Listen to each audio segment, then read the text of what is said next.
Some surprising, encouraging numbers today when it comes to Canada's economy. Statistics Canada says the real gross domestic product, or GDP, rose 2.6% in the third quarter. That is well above expectations from the Bank of Canada. So what does it mean?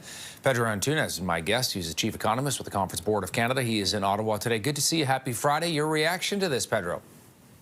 Well, I think we're just as surprised, perhaps, as the bank, as you mentioned. In essence, what we saw was a slight rebound in our exports. We were kind of expecting that, but imports actually fell off more dramatically than we would have expected. So the net trade position is quite favorable, and it's really what's driving the strength in the third quarter. Statistics Canada also releases at the same time the industry GDP. So we're getting a sense there that we have seen a rebound in certain areas, and especially in oil production, the resource sector, that helped to drive the economy a little stronger in the third quarter. Certainly a lot stronger than what we expected. What does it mean for worries that we've been talking about recently? You and I have talked about it as well, over the possible recession for Canada.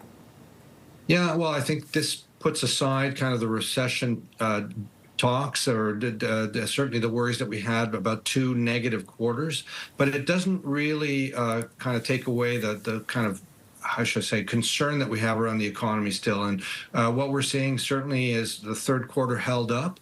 But as we look to the fourth quarter and into next year, I think we're still seeing the tensions from this trade war that we're having with the U.S.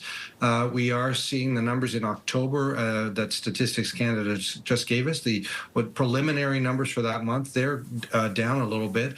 So the numbers are, sort of, how should I say, the indicators are kind of mixed right now. But I think the fundamentals, this trade war, exports still down significantly from where they should be.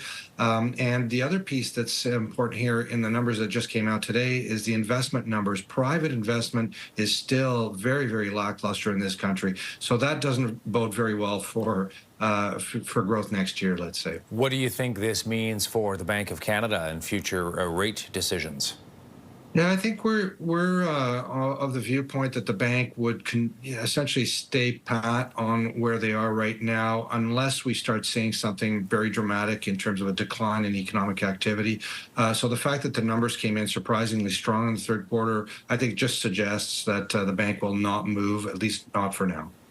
Pedro Antunes with the Conference Board of Canada in Ottawa with his take on these numbers. The GDP up in the third quarter by 2.6%. Thanks for this, Pedro. Always good to see you. You're welcome. Thank you.